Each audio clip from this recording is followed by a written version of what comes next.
lezi indaba zehora lokuqala sikwethulela zona bukhoma ekumkhulu le-SABC e-Auckland Park eGoli bukela inazi ezinohlonze emini nje.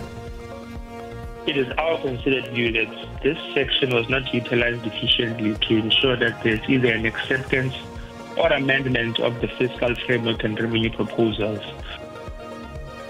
Wonke amehla azobe ethenjwe eshamthetho sikazwelonke ngehora lesibili njengoba kulindele ukuba kuvotelwe isabelo mali. I-EFF yona isibhalelo usomlomo wePhalamende ikhala ngombiko ophasiswe yikomiti lasePhalamende elibhekele ezemali.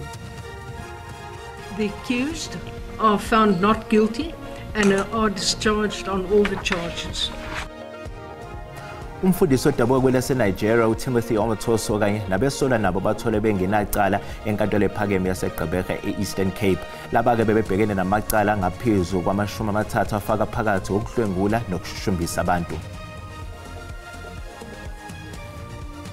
Umnyango wezobudlelwane namazwe omhlaba usuqinisekisile ukuthi ithimba ebelihola umqondisi jikelele walomnyango uZane Dengo belihlangene neziphathimandla zohulumeni waseMelika ngenhloso yokuqinisa ubudlelwane balamazwe. Ngiyakwamukela ezindabeni zehora lokuqala ezingunqa phambili kanti futhi ke ezihamba phambili la ku-SABC 1 Mzansi for sure igama lami nginguDaud Phungula.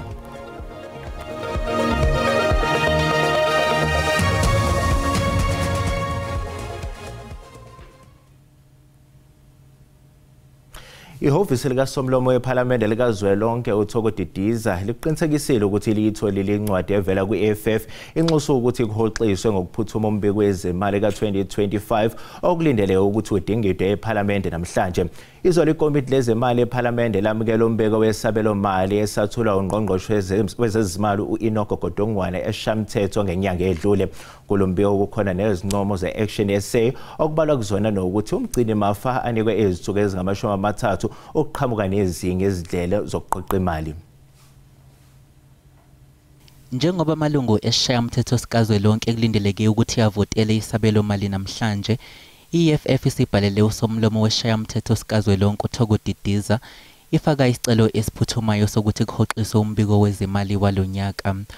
Oyilungu lePhalamende le-EFF uSinawo Thambo uthi kumqoka ukuthi ikomiti lezemali ePhalamende liphinde lihlangane ngoba izincomo ezilombiko akavunyelwana ngazo.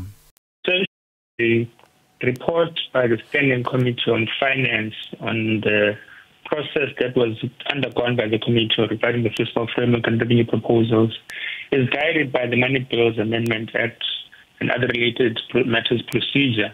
And it is our considered view that this section was not utilized efficiently to ensure that there's either an acceptance or amendment of the fiscal framework and revenue proposals by the Standing Committee on Finance. Committee ufaka phakathi izincomo ezenziwe yi-Action SA okubalwa kuzo ukunika umgcini mafa izinsuku ezingama-30 ukuze yaqhamuke nenye indlela yokuqoqa imali. We've given to the ANC. That basically means the Minister of Finance has got to come back to Parliament within the next 30 days at the latest to ensure that this budget passes.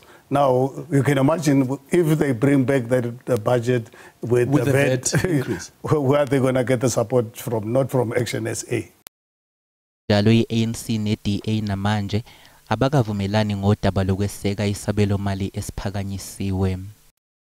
The ANC was sitting back and therefore Action SA arrived and said, let's do it this way. The ANC in its engagement with various political parties was exploring the different alternatives we need to work on. Now that is the ANC in Parliament. Action SA with the IFP and the ANC have sold South Africans down the river. They've accepted the current fiscal framework and they've recommended that some of the elements therein be re-looked at. Sabelo mali kuhlelwe ukuthi kuqale maduze ngehora lesibili. Umfundisi odabuka kwelaseNigeria uTimothy Omotoso kanye nabesolwa nabo uLusanda Sulani noZukiswa Sitho bathole bengenacala enkantolo ephakeme yaseGqeberha e-Eastern Cape. Laba bebebhekene namacala ngaphezulu kwama-30 afaka phakathi ukudlwengula nokushushumbisa abantu. I'm of the view, in the light of all the circumstances of the case, that the state has not proved its case beyond reasonable doubt. Yes. Why, please? The accused are found not guilty and are discharged on all the charges. Inkantolo ephakeme eGqeberha igcina isikhipha namhlanje isinqumo emacaleni abhekene noTimothy Mothoso nokungamacala abandakanya nelokudlwengula. uMothoso ubonge wanconcoza uNkulunkulu njengoba nje izinqumo senkantolo zivune yena. I thank God. I thank God. I give him all praise. I am 67 by July, next July. I've been in prison for 8 years. Basale bedumele futhi begane unwaba abantu ebebelindele ukuba agwetshwe uMothoso. Bendingalindelanga into ba noko kaloku icase zakhe 63 case kungabi khona le kuthiwa ufumanise enetyala ndinewari nyandiva kabuhlungu.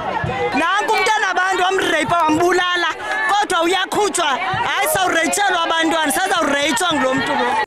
Bese kuphele iminyaka eyisishiyagalombili evalelwe esitokisini egqiqa inkantolo ngalamacala uMothoso.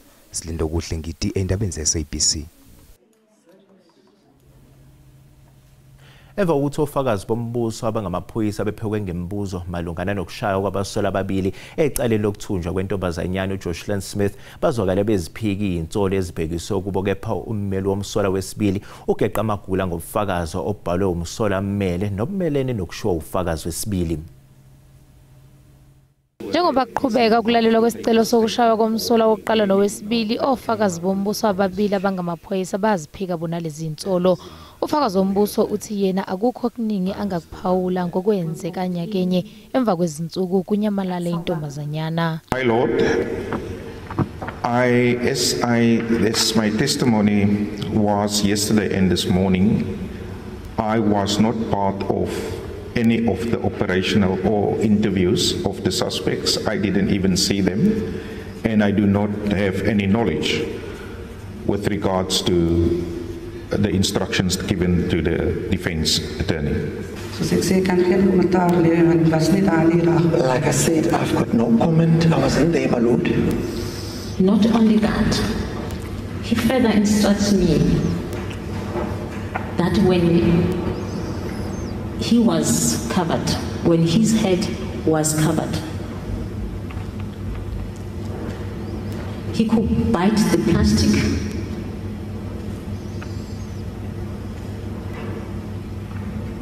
and the other plastics will be added over his head. While the other plastics were added over his head, you fully participated. Icala liyaqhubeka. Izithunywa zikahulumeni waseNingizimu Afrika ebezisemelika zedlulisele ngencazelo ephelele ngokusebenza kohlelo oluphathelene nokuthathwa kwengxenye ethile yomhlaba ngaphandle kwesinxephezelo. Uhulumeni wakuleli yazwe ubikelwe yi-AfriForum ngeinsolo zokuthi eNingizimu Afrika uhlelo ukuthathwa komhlaba wabamhlophe okwenzeka ngendlela ehlukumeza ilungelo labo. Izithunywa zakuleli bezibamba umhlangano nabasemelika ngenhloso yokucacisa ngalomthetho ophathelene nodaba lomhlaba. Ihhovisi lomnyango wezobudlelwane namazwe omhlaba lithe okucaciswe ngakho kakhulu kulomhlangano umbiko ngelona iqiniso ofafazwe inhlangano ezimele iqeqebana labathile abamhlophe abafuna ukuvezela umhlaba isithombe sokuthi eNingizimu Afrika kuphasisa umthetho ocindezela ilungelo labo. Ngokuthola kwezindaba ze-SABC okunye kuphinde kwabhungwa ngakho emhlanganweni, udaba oluseyithebeni zenkantolo yomhlaba ulingempi eseGaza esifundeni sasePalestina eqhutshwa ngabakwa-Israel. iNingizimu Afrika izimisele ngokuguquka ihoxiselo lodaba yalifaka enkantolo yezobulungiswa emhlabeni. Lo mhlangano ufika nje ungqongqoshe wezohwebo nezimboni uPakstow useyinhlelweni ezokubonana nezikhulu zikahulumeni kaTrump emzamweni ukuthi kuxegiswe intela efuna ukufakwa ngabasemelika ngemkhiqizo yakuleli uma ithunyelwa kuleli yazwe nokungakhinyabeza kakhulu iNingizimu Afrika ngokuhlomula ohlelweni lwe-AGOA. Lo mthetho we-AGOA washawa ngabasemelika uvumela amazwe ase-Afrika ukuthi akwazi ukudayisa imikhiqizo yawo eyimakethe ezezwe ngaphandle kokukhokhiswa intela. Elasemelika lisanda kumemezela ukwengezwa kwentela yemikhiqizo evela kwamanye amazwe ethunyelwa khona. Umkhakha okuzozwela kakhulu kuwo ngalentela yilowo okhiqizwa kwezimoto ezithunyelwe eMelika. Umhlangano uchazwe njengoba impumelelo yihhovisi lomnyango wezobudlelwane namazwe omhlaba osekunethemba lokuthi uzophemba kabusha uzinzo lobudlelwane phakathi kwamazwe omabili selokhu Trump eshicilele umyalelo ukuthi iMelika ihoxisa uxhaso lokweseka eNingizimu Afrika einhlelweni zezempilo ezifana nokulwisana nesifo sengculaza kanye nokunye akumemezele ngasekuqaleni kukaNhlolanja nonyaka. Izikumbi zabantu zigcwala imigwaqo enkabeni yedolobha eKapa siqhuba umkhankaso iJustice for South Africa embhikishweni yokulwisana nodlame oluyamene nobulili. Ababhikishi bebetheleka ngamabhasi, amateksi nangezinyawo bezozwakalisa intukuthelo yabo ngokuthi akukho okuguqukile kule minyaka edlule njengoba siqhubeka isihlava sodlame olweyamene nobulili. We also need to protect the name of our country from other countries, that we are one of the countries that are up there in the statistics with high statistics of rape, GBV and all those things. So we're trying really hard to work as hard as we can with the community, with the enforcement and everyone. Abaningi kulesi siquku bengabesilisa abasebasha. There are 25-year-olds that are circulating the internet as we speak, raising their stories on how they told educators on school premises that a male educator or a female educator has made them feel uncomfortable. And instead of the educator standing by the oath that they took, which is to protect the child, they took it upon themselves to protect the reputation of the school. It's saddening how far you guys are willing to go just to protect the reputation of the school. Ababhikishi bahambise uhlo lwezikhalazo kowengamele zemfundo eWestern Cape. Umnyango wezemfundo kulesifundazwe uthi le ncwadi uzoyidlulisela kubantu abafanele emnyangweni ukuze ithathelwe izinyathelo. We have stringent vetting, of course, of all our teachers to the extent that there may be allegations made. Those allegations are investigated and the department takes very severe action against any perpetrators of sexual assault. Bekubanjwe imashi efanayo KwaZulu-Natal, eGoli nase-Eastern Cape. Bokelesi sathi iqhwe ezitolo kanti uma sibuya sizokuphathela uDabuluthi. Well, as the previous tenant said, it's water, gangsterism, drugs and service delivery.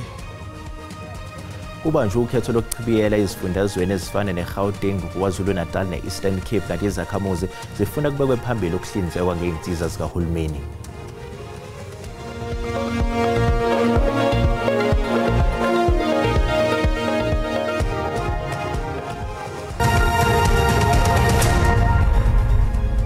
Bukela sikubingelele sikwamukela uma ngabe usanda kungena odabeni oluphambili besibiko ukuthi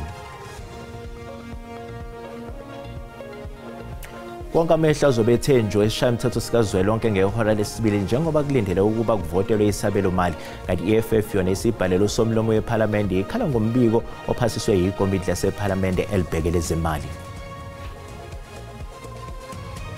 Bukela sikhumbuza ukuthi lezi ndaba ziyatholakala ku-YouTube naku-SABC Plus. Ngena kuze uzicinge ngamagama athi SABC izindaba nakanjani uzozithola ngomjalo bazo. Kuyaqhubeka ukuvota okhethweni lokuchibiyela olubanjwe ku-Ward 28 kwaDukuza ogwini olusenyakatho yeTheku. Isikhala kule ward savuleka emva kokwesisula kwekhansela le-ANC. Amaqembu agaqeleke lesi sikhundla kubalwa i-ANC, i-IFP, i-EFF kanye ne-MK Party. Kanti intatheli ye-SABC uSimphiwe Makhanya uyabika. Sibonga bese sibingelela umbukeli wendaba ngalesi sikhathi silapha kwaDukuza ku-Ward 28 nalapho khona ke seliqalile ukhetho lokuchibiyela khona. Ngizosuka nje kancane esithombeni ngicela uzakwethu uRaymond Mpele atshengise umbukeli ekhaya ukuthi isimo sihamba kanjani kule ward esikuyona. Kuzokhumbuleka ukuthi lapha KwaZulu-Natal mabili esingathi ke ama ward azovotelwa, elilodwa lila kwaDukuza elinye libe sendaweni yasoPhongolo. Ukhetho ke olumqoka kakhulu lolu lokuchibiyela la endaweni yakwaDukuza. Kuzokhumbuleka ukuthi phela ke esingathi obemele iqembu iANC kwakuyena wakhethwa lapha ngesikhathi ke sokhetho. Kepha waseyasula esikhundleni ekubeni ke ikhansela lendawo wasezibandakanya neqembu umkhonto wesizwe. Sike sabona ke ngaphambilini abaholi abahlukahlukene abamaqembu ezombusazwe befika la bezokhankasa. Singabalula umnumzane uJacob Zuma Zuma ongumengameli wayo MK Party kanjalo nelungu lesigungu esiphezulu seANC umnumzana uSenzo Mchunu naye uke wafika ke lapha ezokhankasa. Sikwazile ukukhuluma ke nezakhamuzi eziphumile ukuthi zizovota. Zisho ngazulinye ke ukuthi okumqoka kuzona ukubona ukuhlinzekwa kwedingo ngange emphakathini kuqhubeka. Bakhulumele ngodaba lwamanzi bathi bafisa ukuthi ke lo abazomkhetha la akwazi ukuxazulula nokulungisa inkinga yamanzi abathi sebekhona ngesikhathi eside. Udaba lomgwaqo engaphephile bakhononda ngayo kanjalo nangodaba nje lokuphepha emphakathini. Ngokombiko we-IEC kuzokube leli iqophelo azikho igameko ezitheni ezisabikiwe malungana ke nalo lolukhetho oluqhubekayo la bathi ke konke kusahamba kahle. Asibusele intamo kwenegoli. Isikhungo esiqoqa intela kuleli isazi siqoqe intela engaphezulu kwekade ilindelwe ngomgcini mafa kazwelonke. Ukhomishana wayo isazi Edward Kisweta umemezele ukuthi isazi iqoqa imali elinganiselwe ku 1.85 trillion wamarandi. 8 million taxpayers who in the last financial year submitted an application for a directive. We were able to issue directives to just over 2.5 million, which is related to almost 2.7 million taxpayers, and allowing an amount of 47.7 billion rand to flow back into the economy had a good multiplier effect. We saw a little bit of an uptick of that in consumption, along with the governor's helpful hand to lower interest rates, and generally inflation trending down, and the net tax collected from this initiative being 11.87 billion rand. Imeya yedolobha iGoli uDada Morero uthi ukuqanjwa kubusho komgaqo uSenton Drive sekudala izinkulumo emphakathini. Lokhu kuza njengoba leli idolobha lihlongoza ukuthi uSenton Drive ubizwe ngoLeila Khalid Drive. Uthi ke asikathathwa isinqumo esigcwele ngalolu daba. At this stage, you'd know that the matter has not come back to council for whether the public participation process. So what we know as a result of that, it has created a public discourse, and we are aware of that, and that is why we are taking a responsible view to also allow ourselves to engage with national government at the right time as and when they would want to engage with us, precisely because there's been a concern raised as part of a view that it may have some diplomatic issues that we may have to address. So as the city, we are open to that form of a discussion with national government. We are also sensitive to diplomatic issues, and we're also sensitive to maintaining the relationships between South Africa and the United States. And I think it's a sovereign matter and will then be addressed and directed by the national government on how we want to move forward. Lusaqhubeka kumasipala wethu kuhlelo lokucutshungula kwezicelo zalabo ababhalisela iziphaza zabo ukuze zibe namaphepha aqondile okusebenza kwazo.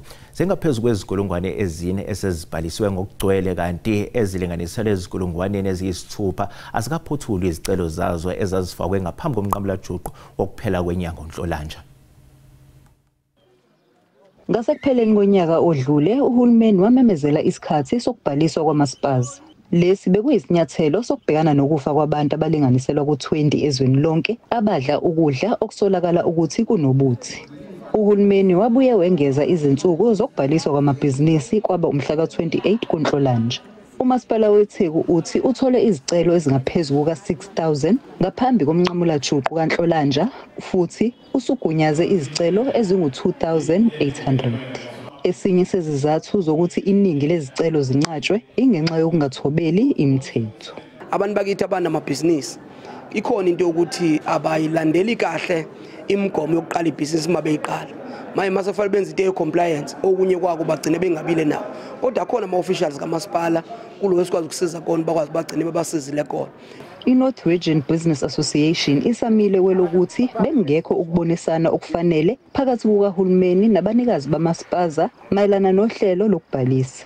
Ngesikhathi ezama ukuyenza noma ukuyihlela akazange as-involve thina noma thina bantu abakule sector kakhulukazi yelokhuzana yamaspaza shop ngoba zikhona izinto okubonakalayo ukuthi bazenze bona ngendlela yabo besicabangela ezinye zazo ezilikhunisatshe ngempela ukuthi zikwazi ukuthi umuntu akwazi ukuthi awamithe lawo ama requirement.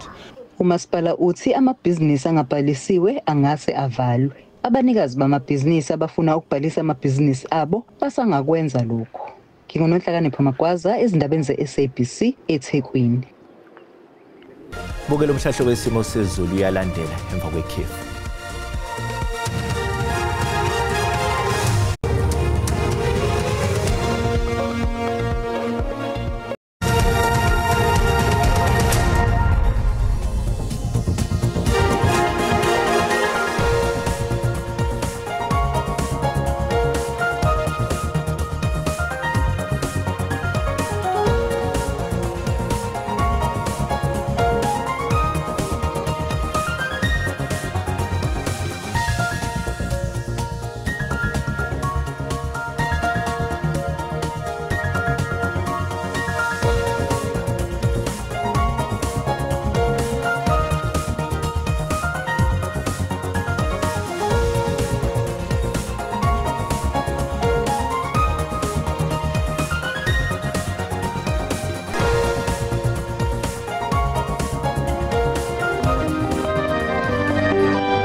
Bukeleza goqa izindaba zehora lokuqala sizobuya nezinye izindaba uma libumbana ihora lesikhombisa kusihlwa. Mbukeli usale kahle.